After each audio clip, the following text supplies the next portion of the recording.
안녕하세요. 예비 중3 설명회를 담당하게 된 신유진입니다. 일단 제가 제목을 이렇게 잡아봤는데요. 이 테마를 가지고 예비 중3 어떻게 공부를 해야 될까? 그리고 좀 더 나아가서는 예비 고1까지 어떻게 공부를 하는 것이 좋을까? 이거를 말씀드리려고 합니다. 일단 제가 몇 년째 계속 느끼는 건데 중1 때까지 또 중2 때까지만 해도 어머님들께서 크게 수학이나 영어만큼 국어를 걱정하시지는 않는 것 같아요.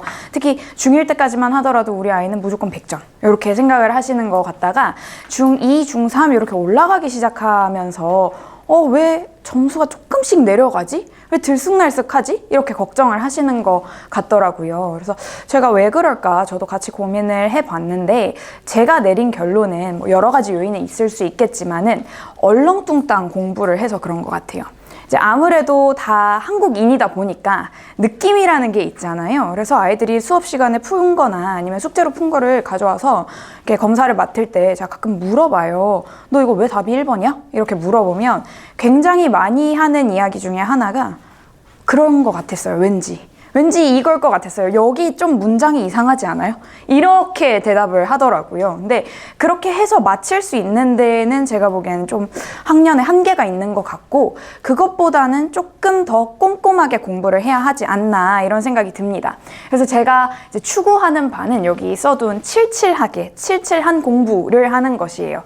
보통 칠칠하다 이렇게 말씀을 드리면 아이들도 그렇고 별로 안 좋은 거 아니야? 덜렁거리는 거 아니야? 이렇게 생각하시는 경우가 있는데 사실 칠칠하다는 되게 야무지다 이런 이야기예요. 그래서 저는 야무지게 공부를 하는 것이 필요하다. 내가 맞았더라도 이거 내가 정확하게 푸는 게 맞나?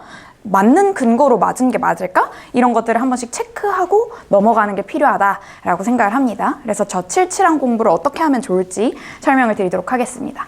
먼저 이제 저희가 해야 할 것들을 한번 짚어봐야 되겠죠. 그래서 각 영역별로 크게 어떤 것들을 해야 할지 그리고 제가 그걸 위해서 어떤 공부를 시키고 있는지를 말씀을 드리고요. 그걸 이제 중3 그리고 예비 고1까지 적용을 해가지고 좀 더 말씀을 드리도록 할게요. 일단 저를 아시는 분들도 많이 있으시고 처음 보시는 분들도 있으실 것 같아가지고 제가 누군지에 대해서 한번 설명을 드리고 가는 게 맞다고 생각을 했습니다.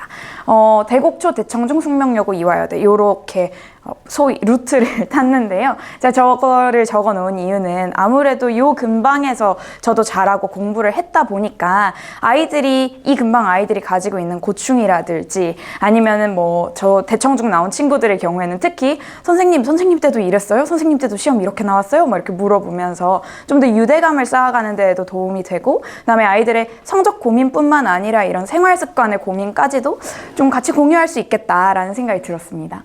그다음에 제가 처음부터 요 학원에 있었던 건 아니고요. 이제 다원교육에서 고등 강사로 한 2, 3년 정도 하다가 팀이 옮기게 되면서 이렇게 중등을 맡게 되었는데요. 그러다 보니까 고등에선 어떤 것들이 나오는지 어떤 것들을 중요하게 공부를 해야 하는지 이런 부분들도 잘 알고 있다고 말씀드릴 수 있을 것 같아요. 그리고 밑에 두 개는 사실은 제가 좀 저의 장점이라는 생각으로 적어봤는데요. 아이들한테 뭐 수업 어땠냐 이런 것들 부모님께서 여쭤보시잖아요. 물어보시잖아요. 그럼 집에 가서 아이들이 하는 말이 재밌어.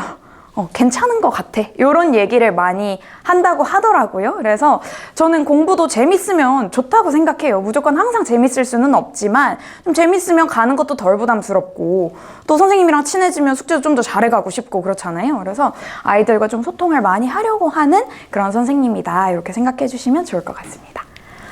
자, 그래서 제가 생각하는 국어 공부의 목표, 제가 지향하는 바는 어떤 거냐면요. 이게 한 2년, 3년 전에 저한테 수업을 들었던 한 남학생의 고등학교 1학년 성적표예요. 제가 고등학교 수업을 맡고 있지는 않아서 사실 이 학생이 저랑 요즘에는 접점이 없을 텐데 아이가 갑자기 학원으로 찾아왔더라고요. 그래서 실장님께서 선생님 빨리 내려와 보시라고 여기 누구 기다리고 있다고. 그래서 제가 내려가 봤더니 애가 성적표를 들고는 저한테 와서 선생님 저 모의고사 4등 했어요 이러면서 이제 들고 오는 거예요. 그래서 1등급 맞았다 이러면서 지금 다른 선생님한테 듣고 있기는 한데 왠지 선생님한테 제일 먼저 말해주고 싶어서 왔다고. 그래서 이 성적표를 들고 저한테 왔더라고요. 그래서 제가 허락을 맡았죠. 나 혹시 이거 내 홍보에 써도 되겠니? 이랬더니 사진 찍어 가라고 이렇게 해가지고 허락을 받고 사용을 하고 있습니다. 근데 제가 원하는 게 이런 거예요. 내가 중학교 때 공부를 했더니 고등학교 때 뭔가 이게 빛이 나는구나. 내가 이때까지 공부한 게 맞았고 이 방향으로 계속 공부하면 성적이 나오겠구나를 아이들이 알게 하는 거, 이게 제가 지향하는 공부가 되겠습니다. 그래서 어떻게 공부를 시킬 거냐면요. 일단 먼저 필요한 것들을 짚어봐야 될 것 같아요. 수능을 잘 보기 위해서는 이제 새로운 작품을 해석할 수 있는 능력이 무조건 필요해요. 특히 문학 작품에 있어서는 50% 연계가 된다고는 하지만 그 말은 50%는 비연계라는 이야기잖아요. 그러니까 아는 것들을 가지고 모르는 걸 시험장에서 봤을 때 아마도 이거겠구나 라고 추론하는 연습이 필요한데, 그게 되려면 이제 내공이 많이 쌓여야 되겠죠. 그리고 저는 이 내공이 많이 보는 거에서 나온다고 생각해요. 선지도 많이 봐야 되고 작품도 많이 봐야 되고, 그러면 내가 이 작품 비슷한 느낌의 걸 봤는데 거기서 이게 안 좋은 걸로 쓰였다. 그럼 여기서도 그렇지 않을까? 라는 추론이 아이들 머릿속에서 이루어지게 되면 새로운 작품도 조금 더 자신감 있게 접할 수가 있다는 거죠. 그 다음에 이제 작품을 해석을 하더라도 선지에 적용을 못하면 그건 말짱 꽝이잖아요. 그래서 선지에 나와 있는 개념어들 당연히 알아야 되고, 선지에 만약에 좀 어려운 어휘가 나온다 그래도 추론을 해서 뭔지 알 수 있어야 하는 그런 능력이 필요하다고 생각을 합니다. 그 다음에 이제 EBS 교재에 대한 꼼꼼한 학습은 고3 올라가서 열심히 하면 되는 부분일 것 같고요. 근데 요즘 내신은 또 어떠하냐, 몇 년 전까지만 하더라도 교과서에 나와 있는 필기라든가 프린트물 이런 정도를 열심히 보면 사실 90점대 잘 나왔었거든요. 근데 요즘에는 90점대가 잘 안 나오는 이유 중에 하나가 자꾸 외부의 무언가를 끌어와요. 다른 작품, 같은 시인의 다른 작품, 아니면 노래 가사 이런 걸 끌어오기도 한단 말이죠. 근데 그런 것들을 봤을 때 또 해석을 할 수 있어야 돼요. 그러니까 궁극적으로 수능에서나 내신에서나 같은 어떤 능력을 원하고 있는 거죠. 그 다음에 당연히 교과서에 대한 공부라든지 아니면 프린트물에 대한 공부는 당연히 완벽하게 이루어져야 되겠죠. 그래서 이런 것들을 공부시키기 위해 제가 어떤 수업을 하고 있냐면요. 지금 보시면 이게 잘 보이실지 모르겠지만 파란색으로 제가 막 색연필로 이렇게 밑줄 쳐놓고 동그라미 해놓은 부분이 있어요. 저 부분 제외한 것들은 제가 아이들에게 수업을 하면서 자꾸 물어봐요. 얘들아 봐봐. 저거 뭘 것 같아? 저거 여기서 무슨 느낌일 것 같아? 애들이 모를 것 같으면 우리 이전에 봤던 이런 작품이 있는데 그거랑 연결해서 생각해봐. 이렇게 하면서 긍정적이야 부정적이야? 이것부터 시작해서 만약에 시대적 배경을 일제강점기라고 생각한다면 어디까지 생각할 수 있지를 자꾸 물어봐요. 그래서 아이들이 내 스스로 어디까지 해석을 할 수 있나를 먼저 테스트를 하고, 그 다음에 별표 친 파란색으로 별표 치거나 밑줄 친 부분들은 아이들이 스스로 하긴 좀 어려운 부분이에요. 그래서 제가 저 부분들은 좀 부가적으로 더 알아놔야 되는 부분들, 그리고 좀 심화 과정의 얘기들까지 접목시켜서 이야기를 합니다. 그래서 학생 스스로 공부할 수 있게 그 다음에 덧붙여서 조금 더 심화적인 설명을 덧붙여주고 있어요. 그 다음에 이제 저런 것들을 바탕으로 해서요, 제가 외부 지문 공부할 수 있어야 된다고 말씀드렸잖아요. 숙제 문제에서는 기본적인 것들도 당연히 물어보되 외부 지문도 결합을 해서 어떻게 비교해서 분석할 수 있느냐, 이걸 따져보라고 합니다. 근데 아이들이 보면은 답만 골라오는 경우들이 종종 있어요. 특히 저랑 처음 공부하는 친구들 경우에는 제가 숙제에서 어디까지를 요구하는지 잘 모르다 보니까 그냥 OX 하거나 아니면 답 2번 이렇게 체크해서 오는 경우가 많은데, 제가 원하는 건 OX를 해오는 거예요. 정확하게. 어떤 방식이냐면 가와 보기를 비교하여면요, 가에 해당하는 선지들, O에 해당하는 것들, X에 해당하는 것들 정리하고, 그 다음에 보기에 O에 해당하는 것들, X에 해당하는 것들 정리를 해서 둘 다 OO여서 적절한 건지, OX여서 적절하지 않은 건지, XO여서 적절하지 않은 건지, 이런 것들을 하나하나 따질 수 있게 하는 거죠. 그래서 선지가 그냥 단순히 적절하냐 적절하지 않냐 보다는 어디가, 왜, 이런 것들을 조금 더 분석을 해야 한다라는 걸 계속 얘기하고 있습니다. 그래서 그렇게 잔소리한 결과가 여기 옆에 사진인데요. 보시면 애들이 막 뭘 적어왔어요. 그래서 이렇게라도 적어오면서, 전 답안지 보고 적어오는 것도 괜찮다고 생각해요. 어쨌든 적으면서 내가 제대로 풀었나? 이렇게 푸는 게 맞나?를 검사할 수 있기 때문에 정말 모르겠으면 답안지 보고서라도 적어오고, 정말 모르겠는 선지 별표 치거나 하이라이트 쳐서 서희마트 들고 오면 다시 한번 설명해 주겠다. 제가 이렇게 얘기하거든요. 그래서 이런 것들을 시킵니다. 근데 제가 이렇게 엄청 시키면 듣는 애들이 있고 안 듣는 애들이 있어요. 특히 여자아이들 같은 경우에는 많이 들어요. 그런데 남자아이들의 경우에는 아무래도 펜을 움직이는 게 조금 귀찮다 보니까 써오라고 아무리 얘기를 해도 OX만 해온단 말이죠. 그러면 제가 할 수 있는 방법은 충격요법밖에 없어요. 그래서 수업 시간에 아무나 랜덤으로 찍어서 발표를 시킵니다. 너 이거 설명해봐. 너 이거 맞았더라? 제가 숙제 검사하면서 보잖아요. 너 이거 맞았더라? 근데 하나도 뭐라고 안 써있길래 그냥 눈으로도 풀 수 있을 정도로 쉬웠던 것 같아서 한 번만 설명해 볼래? 이렇게 하면 진짜로 사실 제대로 풀었는데 OX 안 하고 넘어간 친구들도 있어요. 제대로 설명하는 친구들. 그런 친구들한테는 제가 간곡히 부탁을 하죠. 그래도 한 번만 손으로 쓰는 연습해보면 안 될까? 라고 부탁을 하고 한 10에 9은 제대로 설명을 하지 못하거든요. 그럼 이제 제가 아무 말도 하지 않습니다. 혼을 내지 않아요. 혼내지 않고 그냥 가만히 있습니다. 왜냐하면 대답을 못하면 그 순간에 정적이 있단 말이죠. 근데 모두가 그 정적이 의미하는 바가 뭔지 알잖아요. 교실에 있는 친구들이. 그러니까 본인이 약간 부끄럽다 이렇게 생각을 하더라고요. 그래서 제가 굳이 거기서 내가 해오라고 했지 막 이렇게 하지 않더라도 그 정적이 싫어서 그 다음 주에는 조금 더 나아지기는 하더라고요. 그래서 어쩔 수 없이 발표해오는 것을 발표하라고를 자꾸 많이 시키게 됩니다. 그 다음에 이제 문법의 경우에는요. 제가 연계성 있는 학습이라고 적어 두었는데 2차 함수를 수학에서 배우려면 1차 함수에 대한 생각이, 개념이 잡혀 있어야 되잖아요. 근데 1차 함수 하고 나서 거의 바로 2차 함수를 가게 되니까 학원에서 다 연결지어서 수업을 해주시니까 1차 함수를 까먹고 2차 함수에 들어가는 경우는 사실 많이 없단 말이죠.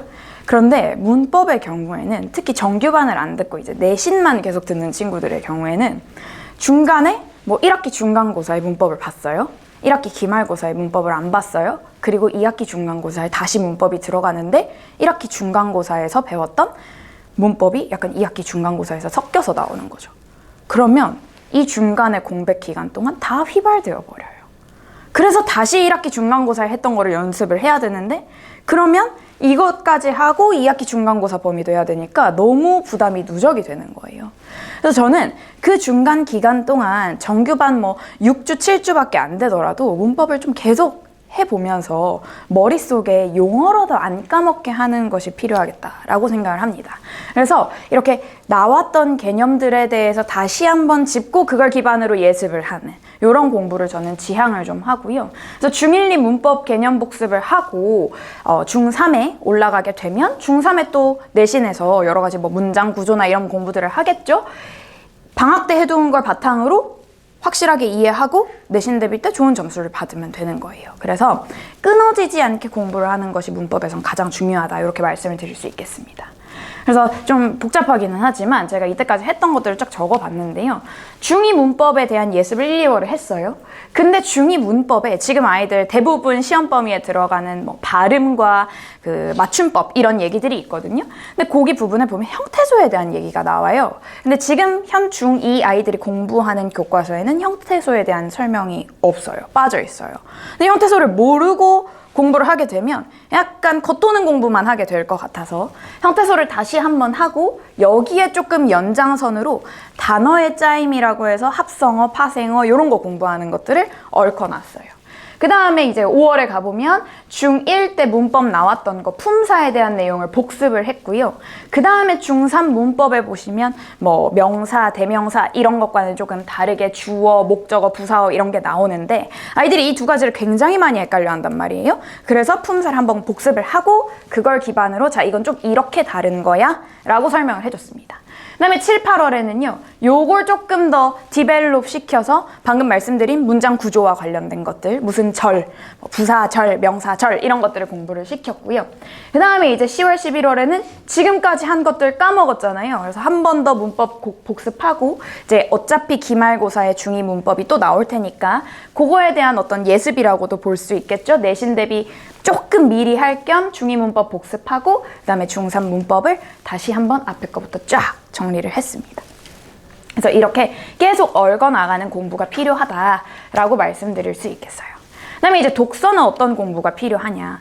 아직까지도 어머님들께서 책, 책을 읽어야 되는데 요즘 우리 아이가 책을 안 읽고 1학년 때까지는 그래도 많이 읽었어요. 근데 어떡하죠? 책을 안 읽어서 어떡하죠? 라는 말씀을 저한테 많이 하세요. 근데 저는 이제는 책을 스스로 찾아 읽게 하는 거는 완전히 좀 무리가 있다고 보고요. 그리고 한 권을 쭉 앉아가지고 계속 읽게 하는 것도 조금 어렵지 않을까라고 생각을 해요. 왜냐하면 그러기에 너무 할 게 많잖아요.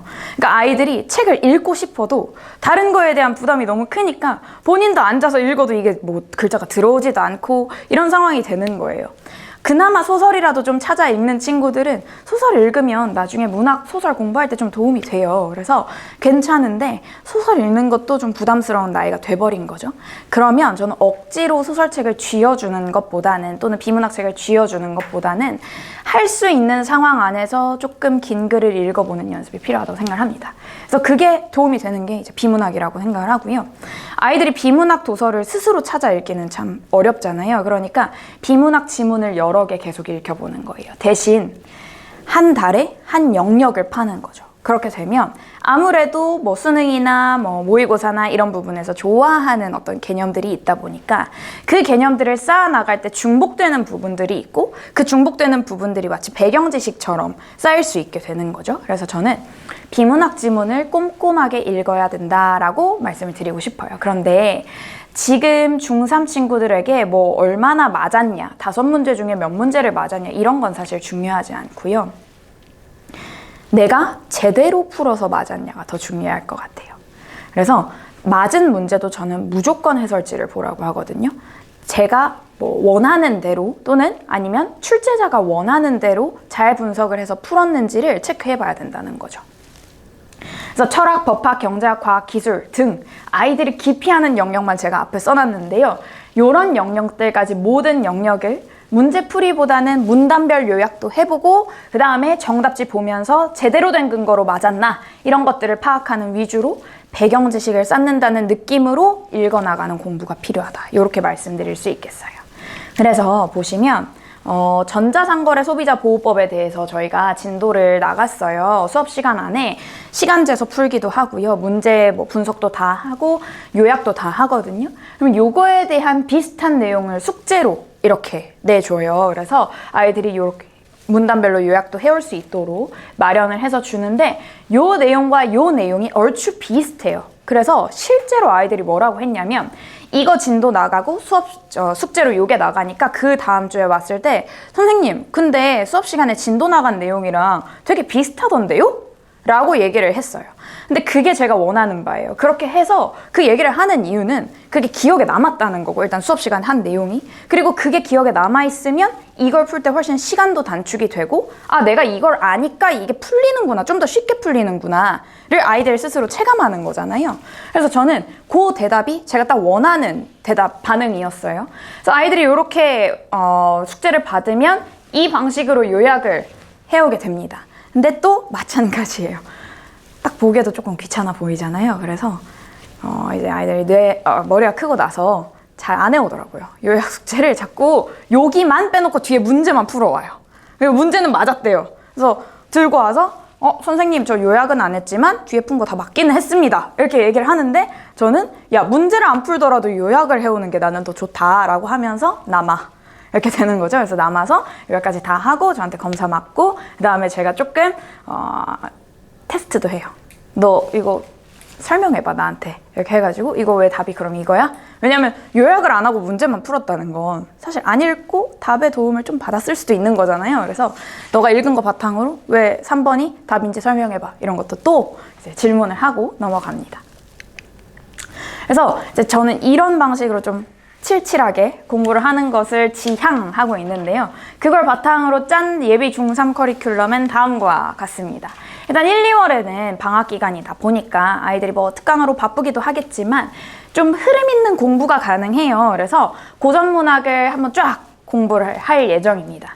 그리고 3월에는 아무래도 또 내신 기간에 현대문학이 많이 나오다 보니까 현대문학 대표작 좀 더 심화해가지고 1, 2학년 때 공부 안 했던 것들 위주로 대표적인 작가들의 아이들이 좀 잘 모르는 작품들 이런 것들 위주로 공부를 할 생각이고요. 그 다음에 1, 2, 3월 쭉 한 텀에 걸쳐서 중1부터 중3까지의 모든 문법을 한번 싹 돌릴 예정이에요. 그래서 그렇게 문법 공부를 하고 나면 아무래도 이제 내신 기간에 좀 도움이 될 수도 있고, 그다음에 예비고일 기간에도 도움이 될 수 있기 때문에 한번 개념 정리를 하는 과정이 필요할 것 같아요. 그다음에 이제 독서 지문 같은 경우에는 앞서 말씀드렸던 것처럼 아이들이 좀 깊이 하는 영역들 위주로 한 달에 하나씩, 그러니까 총 3 영역이 되겠죠?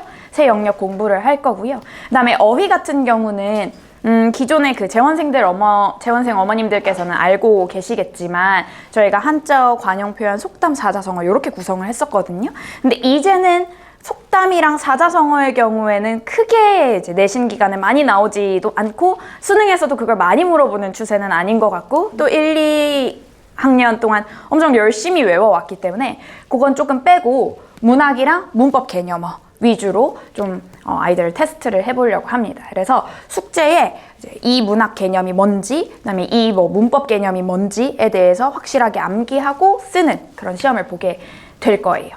그 다음에 이제 내신 기간이 있고요. 그 다음에 5월에는 어문규범이라고 해가지고 지금 아이들 하고 있는 거예요. 한글 맞춤법에 대한 것들 또는 표준 발음에 대한 것들 고1까지 계속 나오고 심지어는 고3 수능에도 계속 나오는 거거든요. 그래서 그거 테스트를 좀 볼 생각이고, 맞춤법은 또 실생활이랑도 직결되어 있는 부분이라 꼭 아이들이 규정을 알고 넘어가게 하려고 하고 있습니다. 그 다음에 이제 여름방학부터는 예비고일 커리큘럼으로 진행이 될 거예요. 원래는 보통 중3 겨울방학 때부터 예비고일을 많이 시작을 했었는데 다들 좀 빠르게 이제 시작을 하시더라고요. 그래서 저희도 몇 년째 조금 더 빠르게 땡겨서 여름방학부터 진행을 하고 있습니다. 그래서 어떤 거 할지 조금 먼 얘기기는 하지만 살짝 적어봤는데요. 평가원 독서, 현대소설, 현대시 이렇게 적어놨어요. 그래서 현대문학을 요때 또 하다 보니까 제가 그 흐름에 맞춰서 1, 2월에는 고전문학을 좀 미리 한 거고요. 그다음에 평가원 독서라고 적어놨는데 뭐 교육청 모의고사들도 있지만 평가원에서 내는 것들이 수능하고 문체가 가장 비슷하거든요. 그래서 그걸 좀 공부시키려고 하다 보니까 평가원에서 출제하는 지문들 가지고 좀 공부를 해볼 수 있도록 마련을 했습니다. 그래서 짧게 설명하고 넘어가도록 하겠습니다. 예비고일 커리큘럼, 그러니까 여름방학 때부터죠. 어떻게 진행을 할 거냐면요. 지금까지 제가 수업하던 방식하고는 조금 달라요. 그래서 절반씩 선생님이 다르게 들어갈 예정인데 고등원장님 들어오시고 그리고 제가 같이 수업을 할 예정이에요. 제가 뭐 혼자서도 할 수 있었을 것 같은데 왜 고등원장님께 부탁을 드렸냐면 그 고등의 긴장감이 좀 있어야 될 것 같아서 그랬어요. 그래서 아무래도 저랑 친한 친구들 뭐 1, 2, 3학년 다 같이 가는 친구들도 있을 텐데 그 친구들에게 조금 더 고등은 이런 곳이야. 현실적으로 너가 이만큼 더 공부를 해야 돼 라는 거를 좀 직설적으로 알려주실 수 있는 분이 고등 원장님이신 것 같아가지고 저희가 함께 해보면은 뭔가 밸런스가 잘 맞지 않을까. 뭔가 고3까지 수업을 계속 하셨던, 올해까지도 고3 계속 하셨거든요. 고3 계속 수업하셨던 선생님의 그런 전문적인 지식들, 고3 현장에 생생한 어떤 후기들 이런 것들과 함께 조금 아이들을 품어줄 수 있는 저의 역할까지 이렇게 콜라보를 해가지고 밸런스가 잘 짜인 커리큘럼을 만들 수 있을 것 같아서 이렇게 반반 수업을 하기로 했습니다. 그 다음에 이제 보시면은 클리닉이랑 피드백 문자가 있는데요. 피드백 문자는 그냥 제가 이런 식으로 자세하게 문자로 설명을 드린다라는 걸 보여드리고 싶어서 넣었고, 저희 클리닉을 조금 더 강조하고 싶은데 저희 실장님들께서 물론 실장님들이시니까 저희 선생님들께 되게 호의적이시겠지만 저를 보실 때마다 하시는 이야기가 하나 있어요. 내 아이가 어렸으면 선생님한테 맡기고 싶다라는 얘기를 하시는데 그 이유가 뭐냐면 집에 가서 덜 싸워도 됐었을 것 같다. 왜냐면 선생님이 다 여기서 붙잡고 해결하고 집에 보내주니까 이제 집에 와서는 그래 고생했다. 나는 이 역할만 했었으면 될 것 같은데 그러지 못했어가지고 아이들이랑 많이 싸웠다. 이렇게 얘기를 해주시더라고요. 그래서 그만큼 제가 좀 붙잡고 될 때까지 안 놓아주고 그다음에 제가 원하는 수준까지 도달을 해야 집에 보내주는 그런 성격이에요. 그래서 될 때까지 하고 가는 클리닉이라고 딱 제가 제목을 달았는데 1시간이든 2시간이든 특히 한 9시에 수업 끝나는 친구들은 어쩔 수 없이 10시 되면 집에 가야 돼서 평일날 부르게 되는데 숙제를 안 하고 오는 낮 시간 친구들 있잖아요. 뭐 예를 들어 5시에 수업이 끝난다. 1시간이 걸려도 숙제를 다 못했다. 그러면 전 그 다음 수업 뒷자리에 앉혀가지고 숙제 다 하고 그 다음에 집에 보내거든요. 그래서 무조건 다 하고 가야 된다. 이 부분이 제가 좀 장점으로 어필할 수 있을 만한 부분인 것 같고요.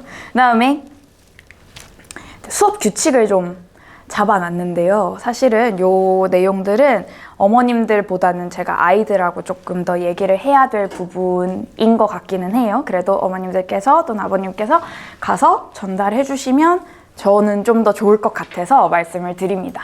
제가 영상 강의 및 다른 시간 보강은 월 1회라고 적어놨지만 실제로 딱 월 1회만 하라는 건 아니에요. 근데 저걸 왜 말씀을 드리냐면 아이들이 너무 좀 자연스럽게 아침에 일어나기가 싫다. 그러면 다른 시간 보강 가면 되지 뭐. 이런 식으로 넘기는 친구들이 간혹 있어요. 근데 그렇게 좀 가벼운 마음으로 수업을 듣지 않았으면 좋겠어서 그것도 습관이 되는 거니까 정해진 시간에 딱딱 국어 공부하는 것도 전 중요하다고 생각을 하거든요. 그래서 이렇게 잡아뒀고요. 그 다음에 영상 강의 신청을 해놓고 같은 맥락의 이야기인데요. 영상 강의 듣겠습니다 하고는 자료를 안 받아가는 친구들이 있어요.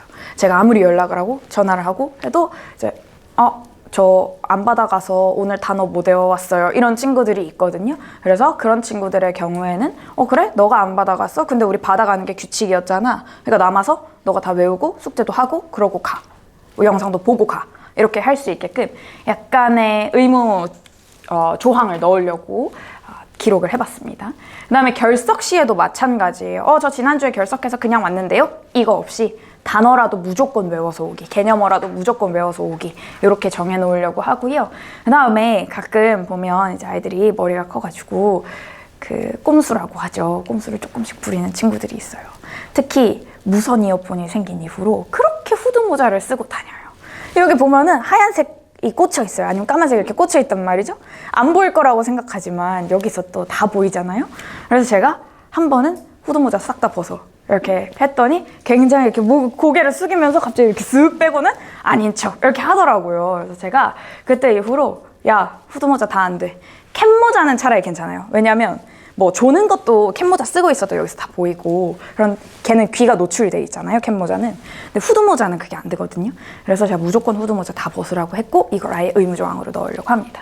그다음에 핸드폰 같은 경우도 책상 위에 두고 아이들이 저 뭐 시계 보는 거예요. 아니면 부모님이 연락 주시기로 했어요. 뭐 이러면서 올려놔요.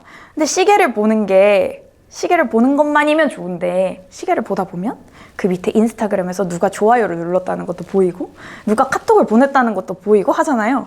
이제 머릿속으로 막 궁금해가지고 집중이 안 된단 말이죠. 그래서 딱 3시간 동안만 쉬는 시간 빼고 3시간 동안만 가방 안에 좀 집어넣자. 그리고 부모님들께서도 혹시 우리 아이가 연락이 안 닿는다. 그러면 학원으로 연락 주시면 실장님들께서 빠르게 이제 연락을 주실 수가 있으니까 이 부분 한 번만 양해를 좀 구한다라고 말씀드리고 싶었습니다. 그래서 전체적으로 정리를 해보자면 이렇게 3분할로 수업이 진행이 되는데요. 제가 60분이라고 써놨지만 뭐 조금 비중은 달라질 수 있어요. 이번 텀에는 문학이 좀 더 중요하겠다. 그럼 문학이 살짝 늘어날 수도 있고요. 뭐 비문학이 중요하겠다. 그럼 비문학이 늘어날 수도 있고. 그렇지만 세 영역 모두 다 보고 가는 것은 똑같다. 그리고 주 1회 3시간으로 수업을 하고 정원은 25명입니다. 그래서 지금 2학년이 20명이었는데 아이들 학년 올라가면서 5명 정도 늘렸어요.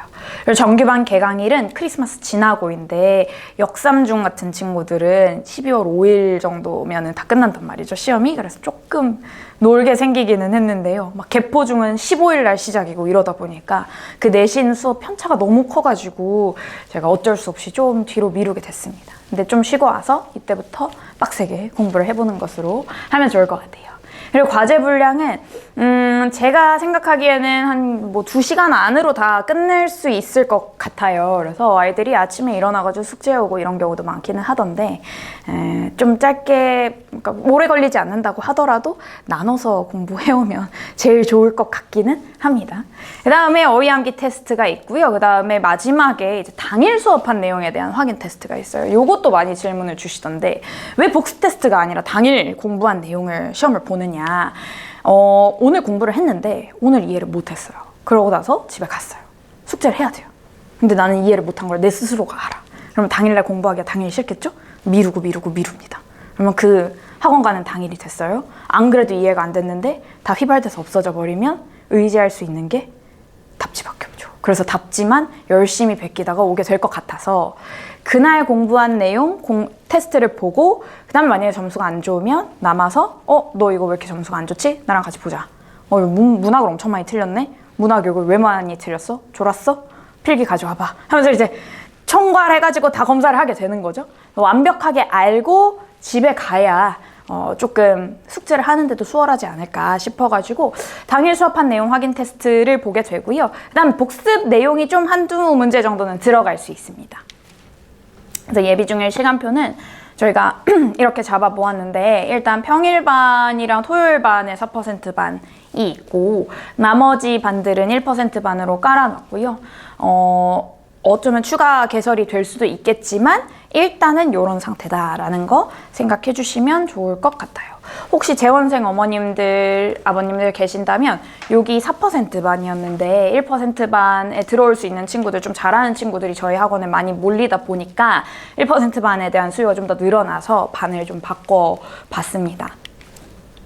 그 다음에 많이 질문 주시는 것들 제가 모아봤는데 4% 반에 기존에 있었던 친구들은 1% 반 어떻게 올라가느냐, 지금 4% 반에 있었던 친구들이 대부분 다 저랑 내신을 하고 있거든요. 그래서 제가 그 친구들에게 약간의 압박을 위해서 너의 시험 점수를 볼 것이다, 기말고사 시험 점수를 볼 것이다, 기말 중간 합친 성적표를 나한테 들고 와라. 그러면 너가 평상시에 공부했던 어떤 태도라든지 숙제의 성실도라든지 이런 것들과 함께 너의 성적을 고려해서 내가 판단하도록 하겠다라고 얘기를 했어요. 그래서 지금 4% 반에 있는 친구들은 제가 그거 가지고 어머님들, 아버님들께 다시 전화 드리면서 1% 반으로 옮겨도 될 것 같다, 뭐 이런 연락 드릴 거고요. 만약에 입반을 했는데 학교 시험 잘 못 봐서 4% 반으로 중3과정 시작을 했다. 그러면 저희가 1, 2월 달 끝에 총괄 테스트라는 걸 보거든요. 그래서 1, 2월에 배웠던 모든 것들을 종합하는 테스트예요. 그거 보고 그 다음에 뭐 평상시 어떻게 했는지 이런 것들 고려해가지고 승급하게 하려고 합니다.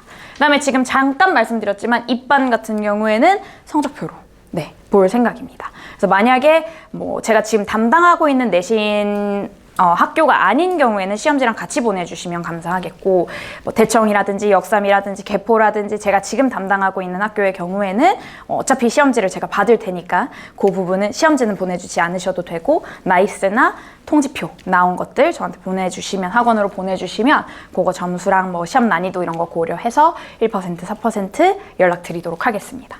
그 다음에 어떤 차이가 있느냐, 일단 양에도 차이가 있고요, 난도에도 차이가 있고 제가 수업 시간에 요구하는 정도에도 차이가 있어요. 그래서 만약에 4% 반이 한 시 2편 정도 배웠다라고 하면 1% 반은 조금 더 진도를 빠르게 나갈 수가 있으니까 3편 정도를 배운다든지, 4% 반 2편 배우는데 많이 어렵지 않은 걸로 배운다고 하면 이제 1% 반은 아이들이 좀 생소해하는 작품을 하나 끼워 넣어서 본다든지 이렇게 하게 되고요.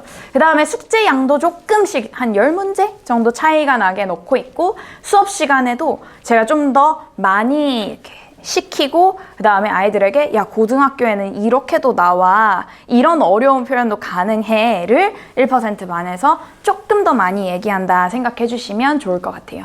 왜냐면 4% 반은 일단 기본 개념부터 다시 잡고 가는 것이 좀 필요할 것 같아서 너무 한 번에 부하를 많이 주면 아이들이 튕겨나가잖아요. 그래서 좀 더 차근차근 천천히 나가려고 합니다. 그 다음에 예비고1 과정부터 분반은 없어지는 거냐, 이 질문도 주시는데, 예비고1 과정에서 뭐 확실하게 지금 정한 것은 아닌데요. 원래도 프리미엄 반이라고 하는 거를 진행을 하고 있었어서 중3 과정 그 1학기 때 봤던 시험들 성적 가지고 프리미엄 반을 좀 소수 정예로 구성을 하려고 하고 있습니다. 그 다음에 마지막 이 질문이 가장 민감하고 저도 가장 답변 드리기가 애매한 부분이기는 한데, 예비고1 과정에서 뭐 유명하신 분들 있잖아요. 손용문 선생님이라든지 김선화 선생님이라든지 이렇게 많이 있으신데 그거를 안 듣고 선생님 수업을 들어도 될까요? 라는 질문을 제가 종종 받습니다. 근데 저는 당연히 제 수업이니까 어머님 제 수업으로 됩니다.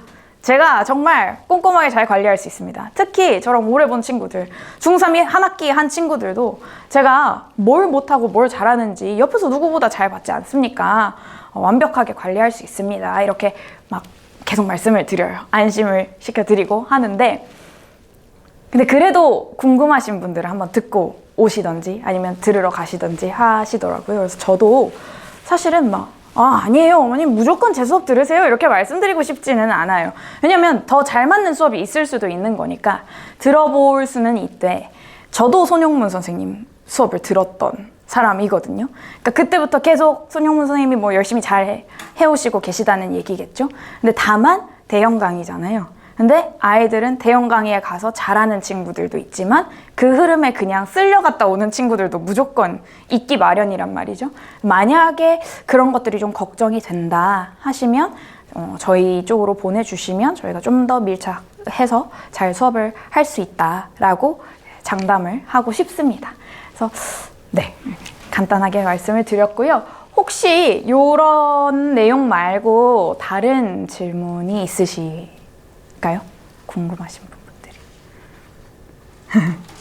모두 네. 콜라보 하신다고 네. 하는데 어떻게 수업을 나눠서 진행하시는 거예요? 저도 이제 그 고3 선생님께서 지금 막 수능이 끝나가지고 어느 영역을 맡자 이렇게 딱 나눈 거는 아닌데요. 아마도 제가 이제 문학 쪽을 맡게 될 것 같고요. 그다음에 비문학이 조금 어렵고 또 아이들한테 고3 느낌으로 수능에 어떻게 풀이를 해야 되는지 이런 부분들을 잘 알려주실 수 있는 분이 심은원장님이셔서 심은원장님께서 이제 문법이나 뭐 비문학 이쪽을 하시지 않을까 일단 그렇게 생각을 하고 있습니다. 그래서 영역별로 나눠질 것 같아요. 네. 교재 구성은 저희가 자체 교재를 쓰고 있는데요. 한 권 안에 이렇게 다 넣지는 않을 것 같고요. 비문학 책 하나랑 뭐 문학책 하나 해가지고 저희가 평가원 독서 지문은 넣고 그다음에 문학 같은 경우에도 뭐 최근에 많이 수능 특강에 실려 있는 작가들의 작품이라든지 아니면 고1 고등과정에 가가지고 무조건 봐야 되는 작품들 그리고 개정됐잖아요. 교과서가 아이들이 올라가면 이제 개정된 교과서로 배우게 되니까 개정된 교과서에서 많이 다루고 있는 작가의 작품이라든지 이렇게 실게 될 것 같아요. 혹시 또 다른 질문이 있으실까요? 괜찮으시면은 여기서 마무리를 하고 또 개별 상담 원하시는 분들도 있으실 것 같아서 마무리하고 다시 상담 드리도록 하겠습니다. 네, 와주셔서 감사합니다.